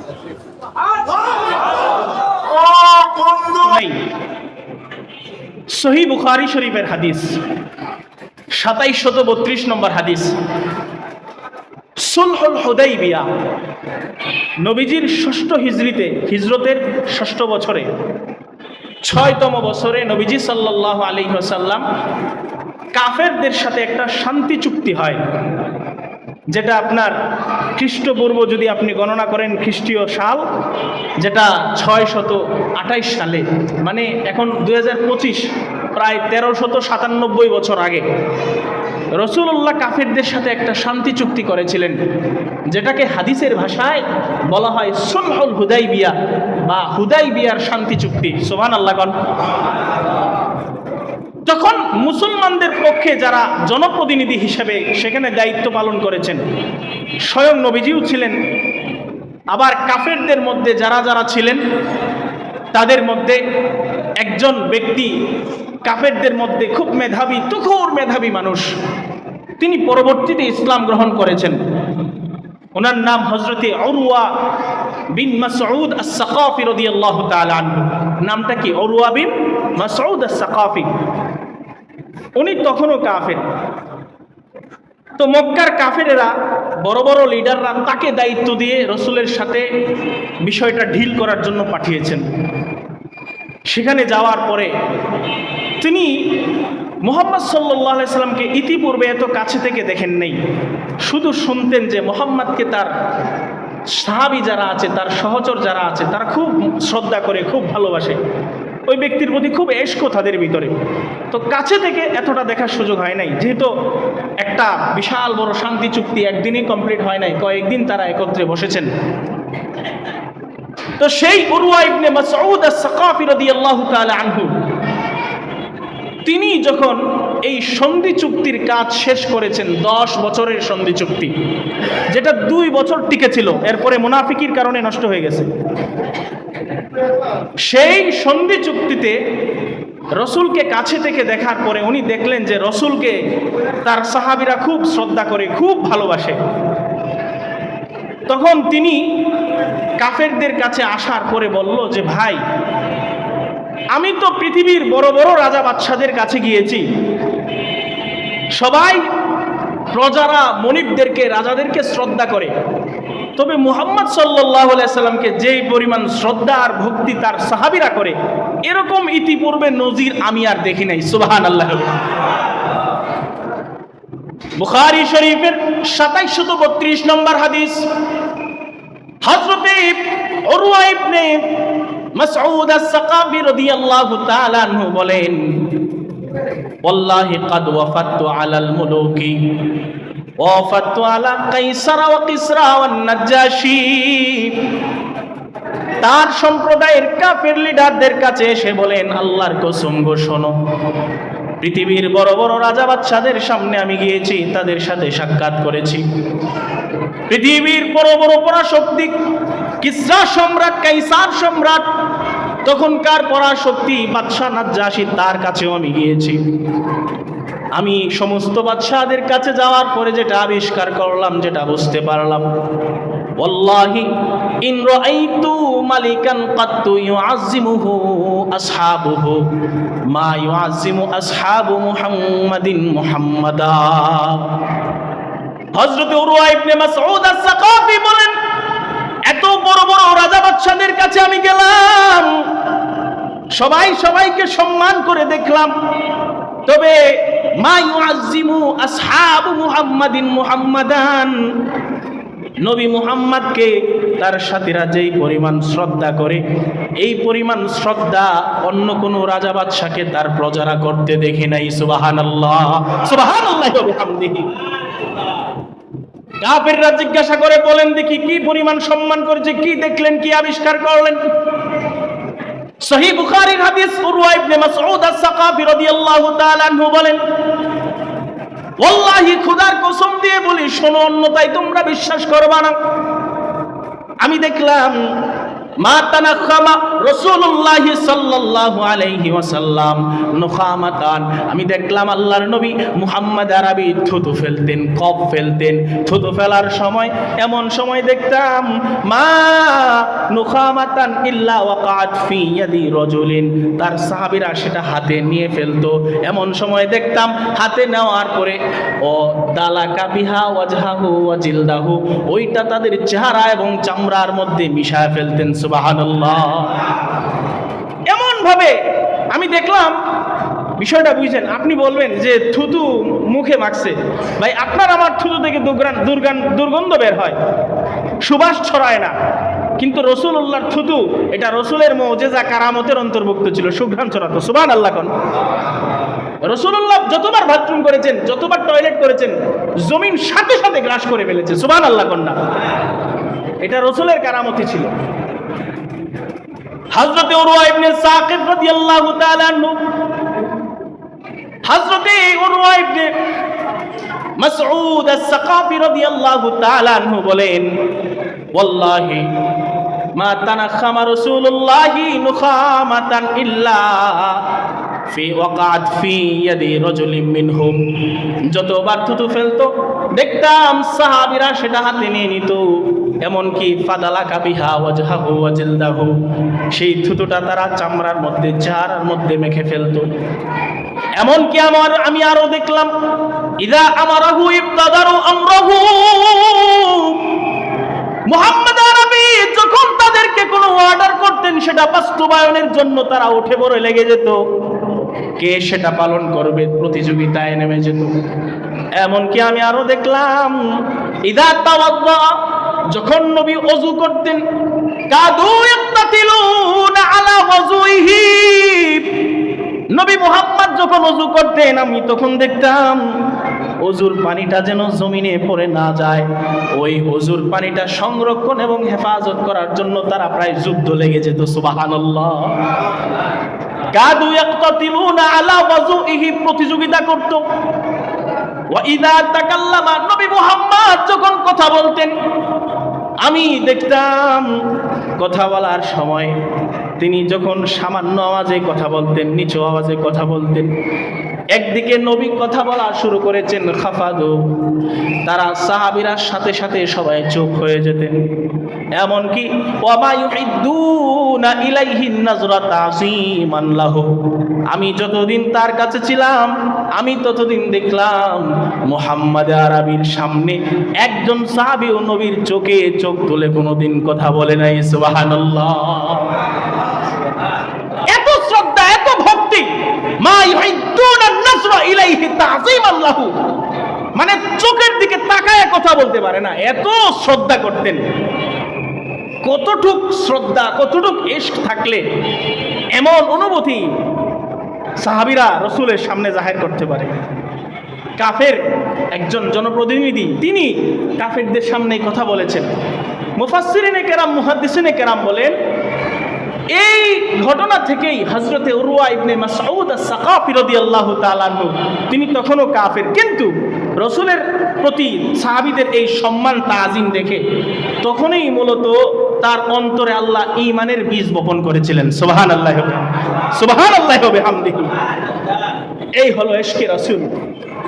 বুখারী শরীফের 2325 নম্বর হাদিস, আল্লাহর নবী সাল্লাল্লাহু আলাইহি ওয়াসাল্লামের সাহাবী আনাস ইবনে মালিক বলেন, রাআইতু রাসূলুল্লাহি সাল্লাল্লাহু আলাইহি ওয়াসাল্লাম, আমি আল্লাহর নবীকে দেখেছি, ওয়াল হাল্লাকু ইয়াহলিকু শারাহু, আল্লাহর নবীকে দেখেছি, নবীর মাথার চুল যিনি কেটে দিতেন তিনি চুল কাটতেন। ওয়াকাদ আতাফা বিহি আসহাবুন নবী সাল্লাল্লাহু আলাইহি ওয়াসাল্লাম, আমরা তখন দেখতাম আল্লাহর নবীর চুল কাটার সময় সাহাবীরা চতুর্পাশে প্রদক্ষিণ করতেন, তাওয়াফ করতেন, ঘুরতে থাকতেন। কেন করতেন? একটাই উদ্দেশ্য, মা ইউরিদুনা আনতাকা, মা ইউরিদুনা আনতাকা শারাতুন ইল্লা ফি ইয়াদি রাজুলিন মিনহুম, একটা উদ্দেশ্য নিয়ে ঘুরতেন, একটা চুলের সামান্য অংশও যেন রসুলের মাথা থেকে যেটা কাটা হয়েছে সেইটা যেন মাটিতে পড়ে না যায়। সুবহানাল্লাহ। قد أطاف به أصحاب النبي صلى الله عليه وسلم, আসহাবুন নবী, নবীজির সাহাবীরা প্রদক্ষিণ করতেন, চুল যেন মাটিতে পড়ে না যায়। কি পরিমাণ ভালোবাসা থাকলে একটা মানুষ, তাকে কেন্দ্র করে মানুষের ইমোশন, সাহাবীদের আবেগ কাজ করতে পারে। মুহতারাম হাজরিন, আল্লাহর রসুলের ঘাম মুবারক, এটা রসুল সাল্লাল্লাহু আলাইহি ওয়াসাল্লামের কারামতের অন্তর্ভুক্ত। নবীজির ঘাম থেকে সুঘ্রাণ ছড়াতো। সুবহানাল্লাহ। বুখারী শরীফের 4949 নম্বর হাদিস, এটাও আনাস ইবনে মালিক রাদিয়াল্লাহু তাআলা আনহু বর্ণনা করেছেন।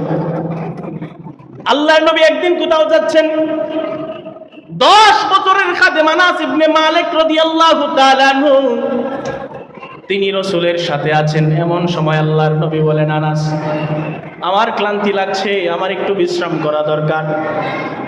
হযরতে আনাস বলে, ইয়া রাসূলুল্লাহ, আমাদের বাসা তো পাশেই, আমাদের বাড়ি তো কাছেই, চলেন আমাদের বাড়িতে একটু বিশ্রাম নেবেন। আপনারা এমন বলেন না মানুষকে যে দোস্ত আমাদের বাড়ি তো কাছেই, একটু উঠে যাবা, হুজুর আমাদের বাড়িতে একটু বিশ্রাম নেবেন, বলেন কি না বলেন?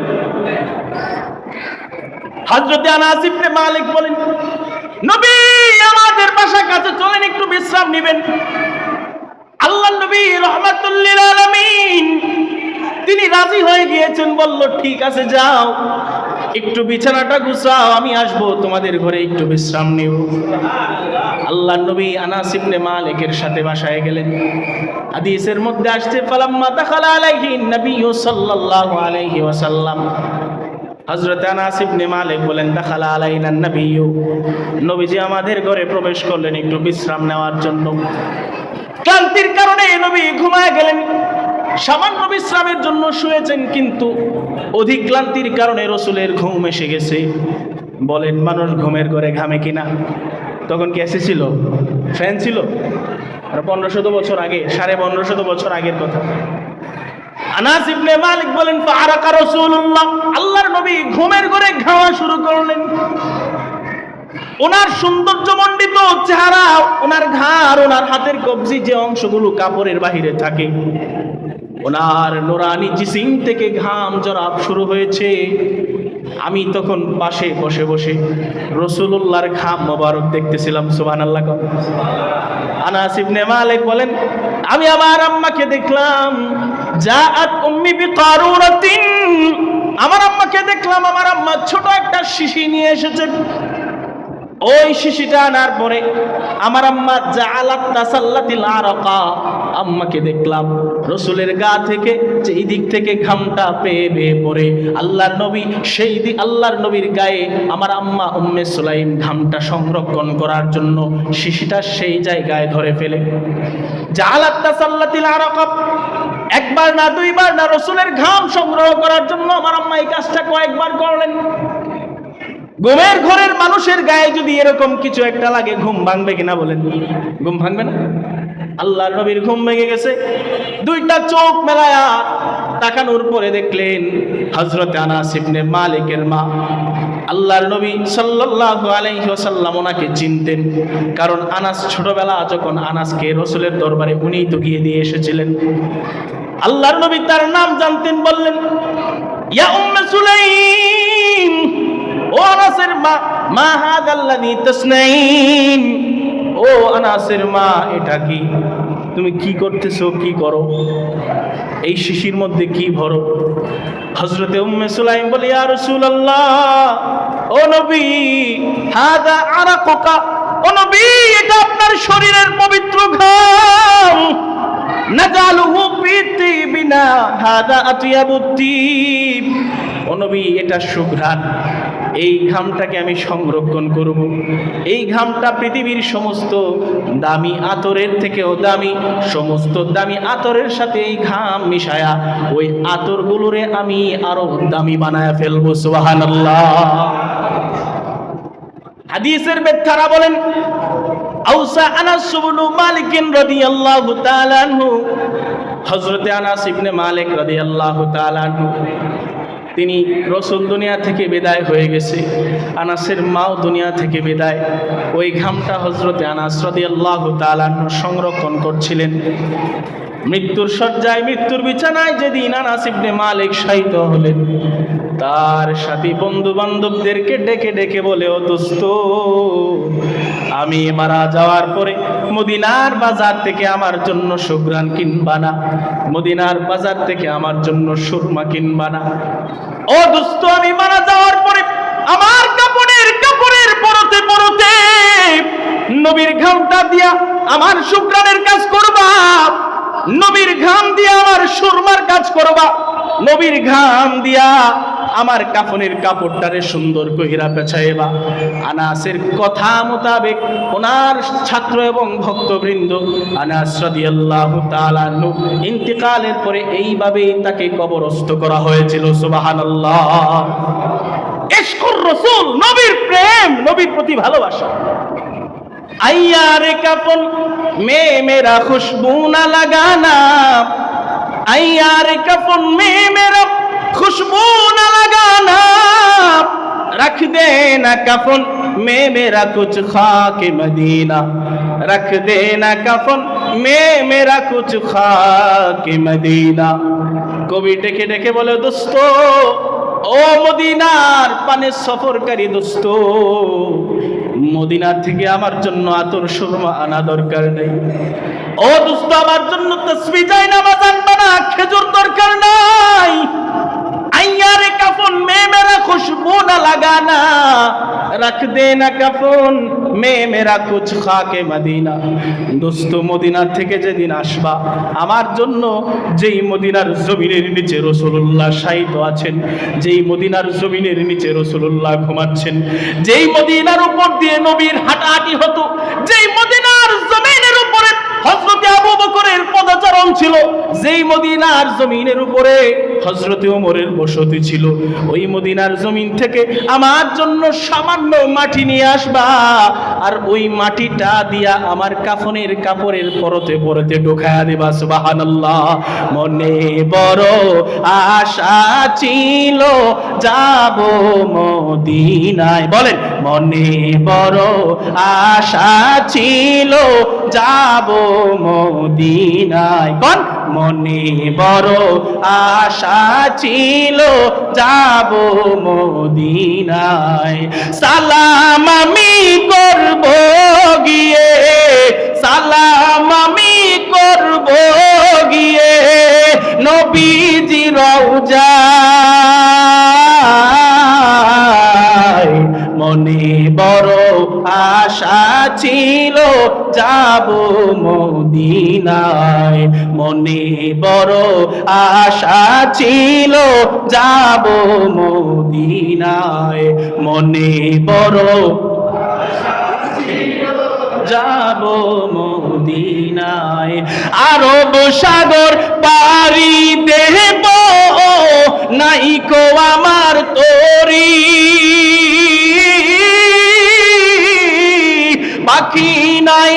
উড়ে যাব ডানাতে ভর করি গন আরব সাগর পাড়ি দেব নাই কো আমার তরি পাখি নাই রে উড়ে যাব ডানাতে ভর করি আশায় আছে সম্বল নাই আশায় আছে সম্বল নাই করি কি উপায় মনে বড় আশা ছিল যাব মদিনায় মনে বড় আশা ছিল যাব মদিনায় কাফেলাতে কে যাও তুমি কে যাও বে তোরি ও ভাই সঙ্গে আমায় নাও না একটু খানি কৃপা করি সঙ্গে যদি না লও মুহুরে গিয়ে মদিনায় সঙ্গে যদি না লও মুহুরে গিয়ে মদিনায় এই গরিবের সালাম দিও মদিনার বাদশাহ গণ এই গরিবের সালাম দিও মদিনার বাদশাহ মনে বড় আশা ছিল যাব মদিনায় মনে বড় আশা ছিল যাব মদিনায় আল্লাহ আমাদেরকে মদিনার জন্য কবুল করুন আমিন আরো জোরে আল্লাহুম্মা আমিন মুহতারাম হাজিরিন হযরতে আনাস রাদিয়াল্লাহু তাআলা আনহু এর হাদিস শোনালাম হাদিসের কিতাবে অসংখ্য লক্ষ লক্ষ শত হাজার হাদিস আছে হাদিস তো রসুল আর রসুল হলেন হাদিস রসুলের জবানির কথাটাই তো হাদিস ইশকুর রসুল নবী প্রেম এটা বলে শেষ করার বিষয় না কোরআনে হাকিমের সূরা হুজুরাতের 2-3 নম্বর আয়াত এই আয়াতের ভিতরে আল্লাহ তাআলা রসুলের প্রতি সাহাবীদের প্রেম ফুটায় তুলছেন সুবহানাল্লাহ কন্যা আনাস ইবনে মালিক রাদিয়াল্লাহু তাআলা আনহু হযরতে আবু বকর হযরতে ওসমান আলী হযরতে ওমর বড় বড় সমস্ত সাহাবায়ে কেরাম রসুলের দরবারে বসা মসজিদে নববীতে এমন সময় বনু তামিম গোত্রের একজন ব্যক্তি আসলেন দুইজন ব্যক্তি আসলেন বুঝবেন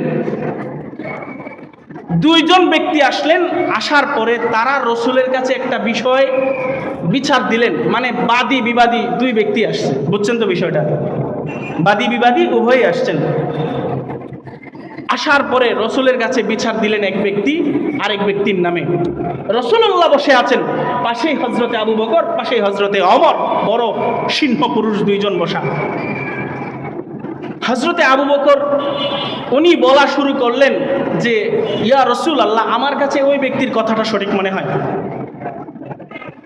হযরতে ওমর বলেন না না আমার কাছে ওই ব্যক্তির কথা সঠিক মনে হয় তাফসীর ইবনে কাসির থেকে আপনাদেরকে শোনাই আল্লাহর নবী তখন পর্যন্ত কথা বলেন নাই তখনও রাসূলুল্লাহ চুপচাপ যেখানে নবীকে দরবার নবীকে লিডার মেনে বনু তামিম গোত্রের দুইজন ব্যক্তি আসছে নবীর নির্দেশনা নেওয়ার জন্য এখানে দুইজন সাহাবী কথা বলা শুরু করেছে তাফসীরের কিতাবের মধ্যে আসছে قال ابو بكر الصديق رضي الله تعالى عنه لعمر ওমর মা আরাদতা খিলাফাকা তুমি তো দেখি ওমর সব সময় আমার বিরুদ্ধাচরণ করো হযরতে ওমর বলেন না ভাই আবু বকর আপনার বিরুদ্ধে বলা আমার উদ্দেশ্য নয় বরং ওই ব্যক্তির কথাটা আমার কাছে সঠিক মনে হয়েছে এই জন্য আমি তার পক্ষ নিয়েছি দুইজনের মধ্যে কনভারসেশন হচ্ছে কথোপকথন হচ্ছে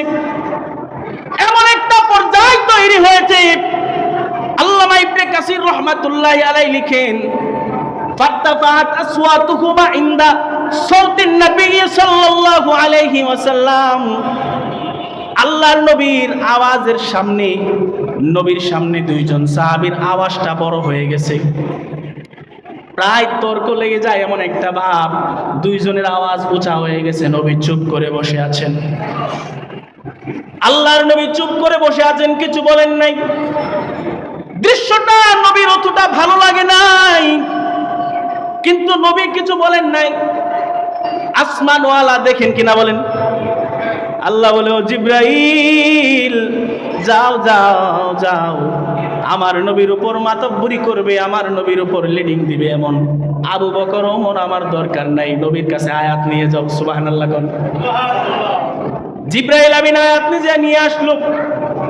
ইয়া আইয়ুহাল্লাযীনা আমানু লা তারফাউ আসওয়াতাকুম ফাওকা সাওতিন নবী ওয়া লা তাজহারু লাহু বিল কওল কাজাহরি বা'দিকুম লিবা'দিন আন তাহবাতা আমালুকুম ওয়া আনতুম লা তাশউরুন। জিব্রাইল আমিন আয়াত নিয়ে আসলো। আয়াতের অর্থ নবী,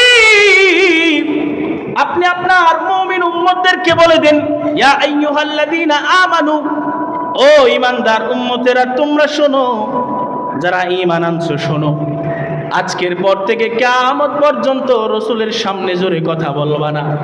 যদি রাসূলের সামনে তোমরা নিজেরা যেভাবে জোরে জোরে কথা বলো পরস্পরে, যদি রাসূলের সামনে সেভাবে জোরে কথা বলো, তোমাদের আমল এমন ভাবে আমি আল্লাহ নষ্ট করে দিব, তোমরা নিজেরাও টের পাবা না। নাউজুবিল্লাহ বলেন। আয়াতটা নবী আবু বকর ওমর সহ সাহাবীদেরকে শোনায়। আবু বকরের চোখ দিয়ে পানি পড়া শুরু হয়েছে, কান্না শুরু হয়ে গেছে। হযরতে ওমর লজ্জায় মাথাটা নিচু করেছে। ওমর কান্দে, আবু বকর কান্দে। হাদিসের কিতাবের মধ্যে আসছে, হায় হায়, আমরা আজকে রাসূলের সামনে জোরে কথা বলার কারণে আল্লাহ আমাদেরকে ধমক দিয়েছেন, আল্লাহ আমাদেরকে সতর্ক করেছেন। হযরতে আবু বকর এমনিতেই নিচু আওয়াজে কথা বলতেন, আয়াত নাজিল হওয়ার পরে আরো নিচু আওয়াজে কথা বলতেন। আর হযরতে ওমরের ব্যাপারে বলা হয়েছে যে ওমরের আওয়াজ শুনে শয়তান ভয় পেত।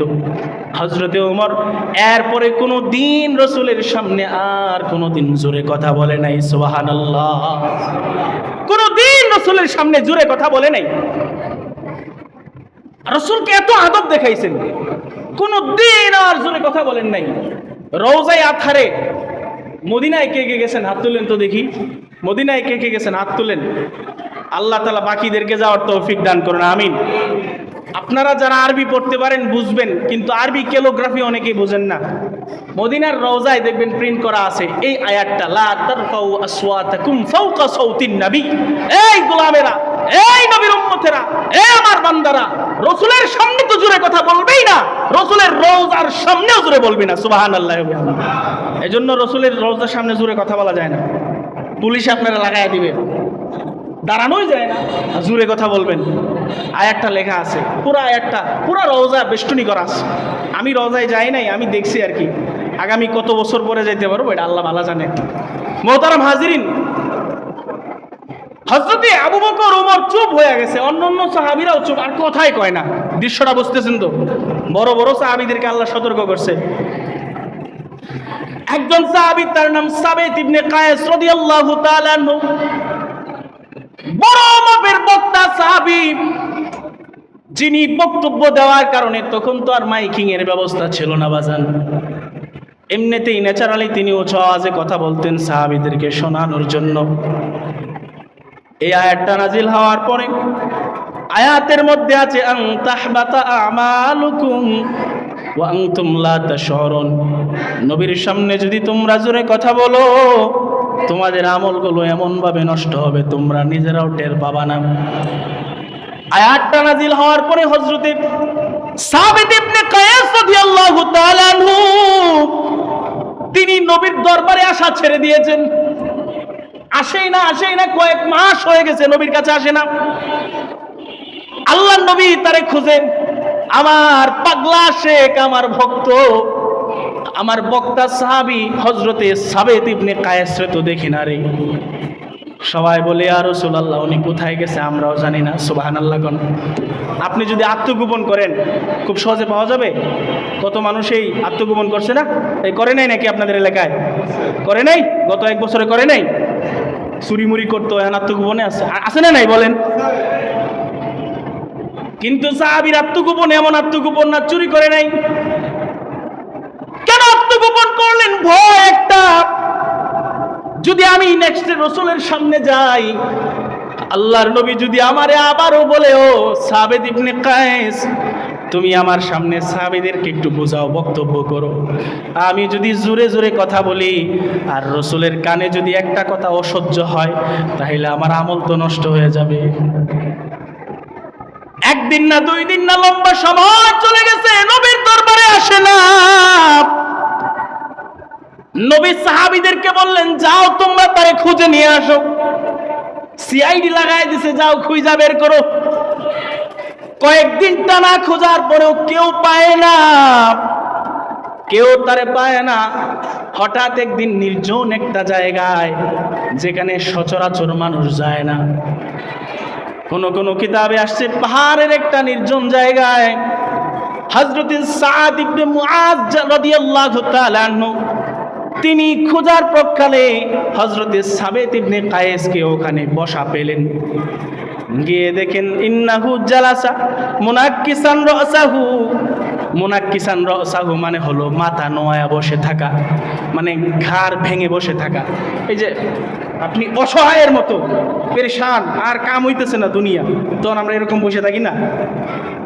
তাফসীর ইবনে কাসির আসছে, সাহাবী বলে, আমি খোঁজার পরে ওনারে দেখলাম একটা নির্জন জায়গায়, মুনাক্কিসান রাসাহু, তিনি ঘাড় ভেঙে বসে আছেন। আমি আমার ভাইকে গিয়ে সালাম দিলাম আর বললাম, ভাই মাশাআনুকা, তোমার কি হইছে? তোমারে তো আল্লাহর নবী খুঁজে, আল্লাহর নবী তোমারে ডাকছে, আল্লাহর নবী তোমারে কাছে টানছে, তোমার কি হইছে? রসুলের দরবারে যাও না কেন? হযরতে সাবেত ইবনে কায়েস রাদিয়াল্লাহু তাআলা আনহু চোখ দিয়ে পানি ঝরায় আর কেঁদে কেঁদে বলে, ভাই ইন্নী আখশা আন আকুনা মিন আহলিন নার, আমার ভিতরে ভয় ঢুকে গেছে, আমি মনে হয় জাহান্নামী হয়ে গেছি। কারণ হলো, ইন্নী কুনতু আরফাউ সাউতি ইনদা রাসূলিল্লাহ ওয়া কাদ হাবিতা আমালি, কারণ আমি আল্লাহর নবীর সামনে জোরে জোরে কথা বলার অভ্যাস ছিল, আমার আমলগুলো নষ্ট হয়ে গেছে মনে হয়, এই জন্য মনে হয় আমি জাহান্নামী হয়ে গেছি।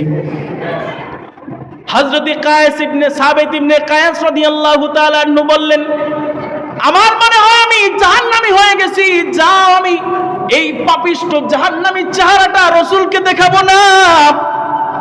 না না, রাসূলের সামনে আমি যাব না। আখশা আন আকুনা মিন আহলিন নার, জোরে আওয়াজ যতদিন বন্ধ না করব ততদিন রাসূলের দরবারে আর যাব না।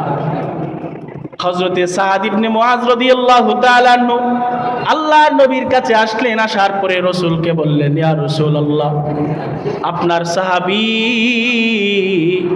হযরতে সাবেত ইবনে কায়েসকে অমুক জায়গায় বসা পেলাম, তাকে আপনি ডেকেছেন, বললাম আপনি ডেকে পাঠিয়েছেন, বললাম তবু আসবে না। নবী বলে, মাসসাবাব, কারণ কি, কেন আসবে না? সাহাবী জবাব দেয়, নবী একটা কারণ, সে নিজেকে জাহান্নামী মনে করা শুরু করেছে, এই পাপী চেহারাটা আপনার পবিত্র দরবারে আর আনবেন না। আল্লাহর নবী বলে, ও সাদ, যাও যাও যাও, তারে গিয়ে সংবাদ দিয়ে দাও, ইন্নাকা লাস্তা মিন আহলিন নার ওয়ালাকিন্নাকা মিন আহলিল জান্নাহ। যাও যাও যাও, তারে গিয়ে সংবাদ দিয়ে দাও, গিয়ে বলো, আমি নবী ভবিষ্যৎবাণী করে দিলাম, তুমি যদি মারা যাও তুমি জাহান্নামী হবা না। তোমার এই ভক্তি, শ্রদ্ধা, ইশকের কারণে আল্লাহ তাআলা তোমার জন্য জান্নাতুল ফিরদাউস ওয়াজিব করে দিয়েছেন। সুবহানাল্লাহ। সাহাবী হযরত আনাস ইবনে মালিক রাদিয়াল্লাহু তাআলা আনহু বলেন, বড় বড় সাহাবীরা দুনিয়া থেকে চলে গেছেন, বড় বড় সাহাবীরা দুনিয়াতে নাই, রাসূলও বিদায় নিয়েছেন। আল্লাহর নবী সাল্লাল্লাহু আলাইহি ওয়াসাল্লাম তখন দুনিয়াতে নাই। সিফিনের যুদ্ধে এই হযরতে সাবিত ইবনে কায়েস রাদিয়াল্লাহু তাআলা আনহু তিনি কাফনের কাপড়ে নিজেকে মোড়ায়া, মানে ইহরামের কাপড় যেভাবে পরে, কাফনের কাপড়ে নিজের শরীর মোড়ায়া সিফিনের যুদ্ধে কাফেরদের গ্রুপের ভিতরে ঢুকে গেছিল। এমনভাবে ঢুকছিল, যুদ্ধ শেষে মুসলমানদের বিজয় হয়েছে, ঠিক ওই সাবিত ইবনে কায়েসের লাশটা পর্যন্ত পাওয়া যায় নাই। সুবহানাল্লাহ, ওনার লাশটা পাওয়া যায় নাই। উনি পছন্দ করতেন না মানুষের সামনে যাওয়া। হযরত আনাস ইবনে মালিক বলেন, হায়াতের জীবদ্দশায় আবু বকর দুনিয়া থেকে বিদায় নিয়েছে, ওমর নিয়েছে, বড় বড় সাহাবীরা নাই। সমস্ত সাহাবীরা জান্নাতি, এটা ঠিক আছে, কিন্তু কোন কোন সাহাবীকে খুসুস করে নবী বলেছেন তুমি জান্নাতি, তুমি জান্নাতি। তাদের দাম কম না বেশি? সবাই জান্নাতি, কিন্তু তবু যদি বলি এই ভাইটা বেহেশতে যাবে, ওর দাম বেশি না কম?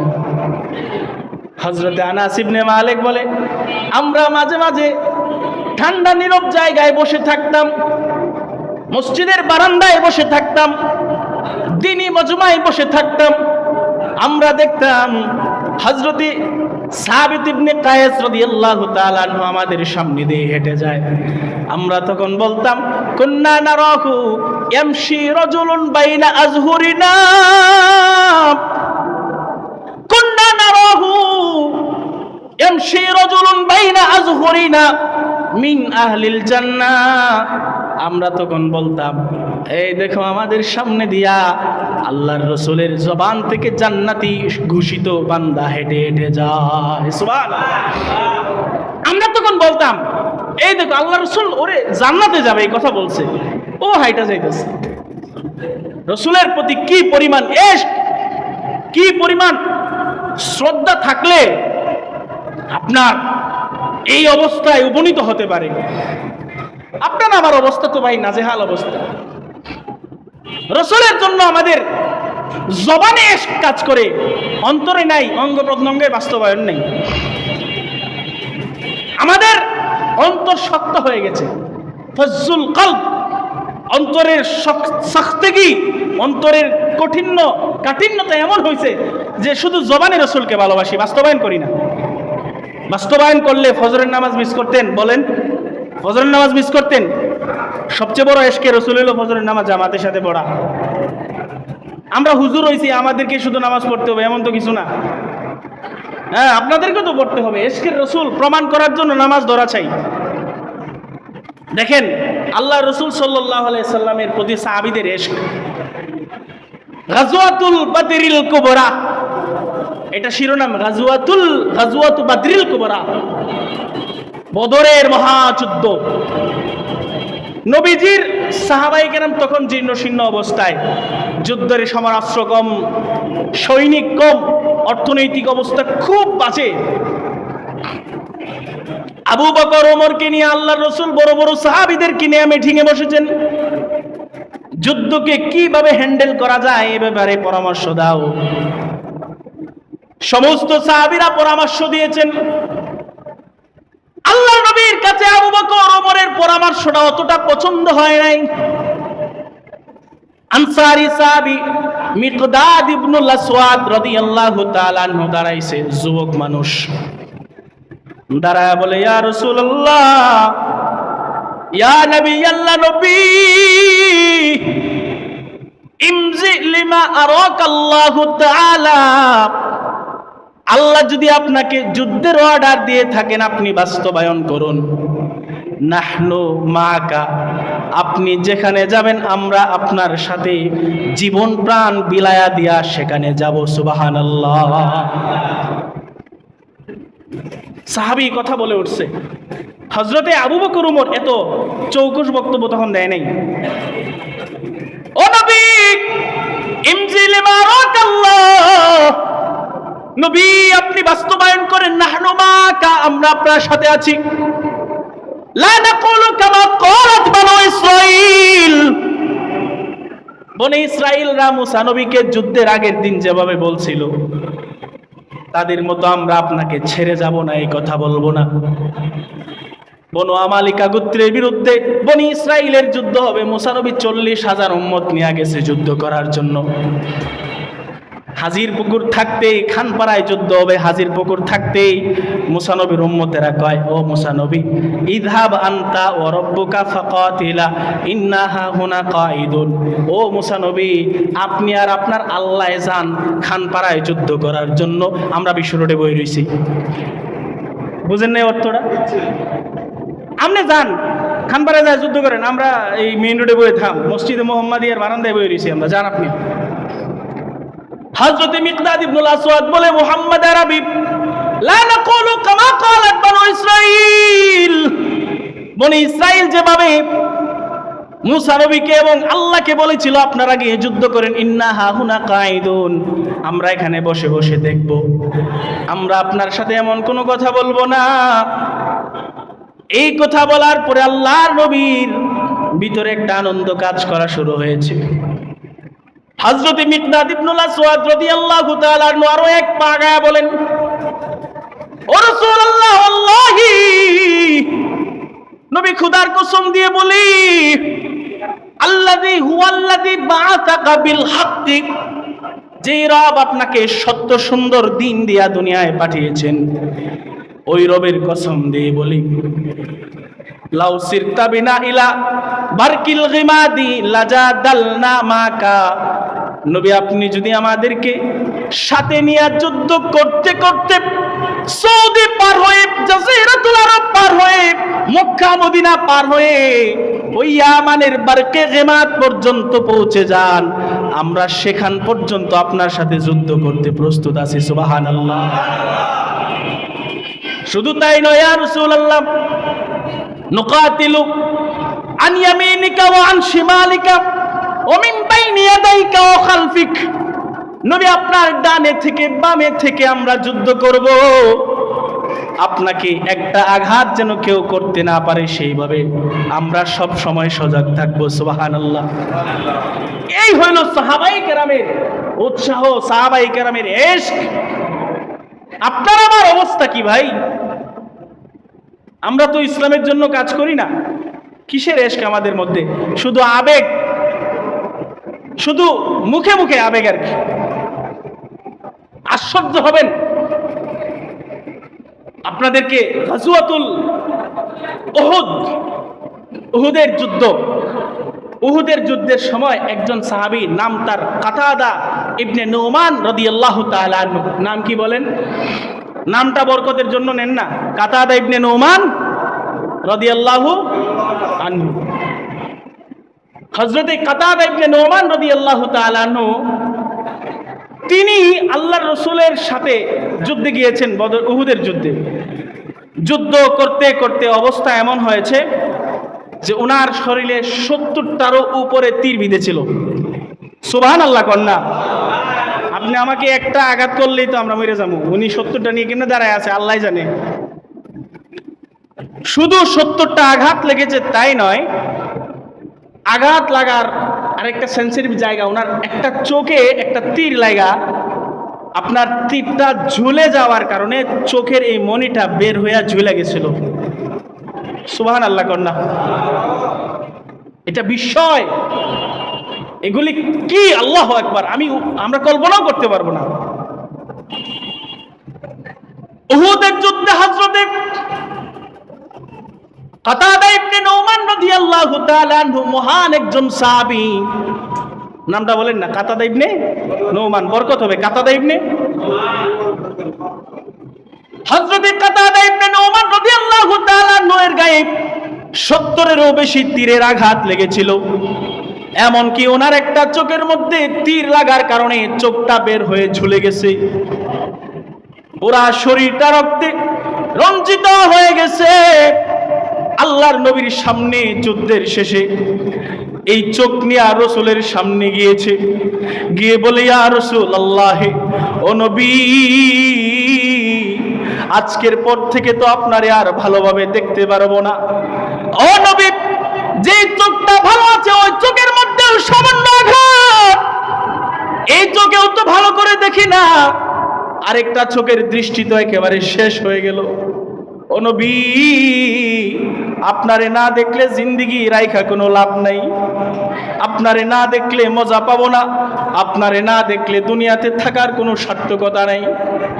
আল্লাহর নবীকে গিয়ে বলে, রাসূলুল্লাহ একটা বন্দোবস্ত করে দিন, একটা ব্যবস্থা করে দেন। আল্লাহর নবী সাল্লাল্লাহু আলাইহি ওয়াসাল্লাম হযরতে কাতাদা ইবনে নুমান রাদিয়াল্লাহু তাআলা আনহুর ওই চোখের মণিটা রাসূলুল্লাহ ডান হাত দ্বারা ধরলেন। সুবহানাল্লাহ কোন।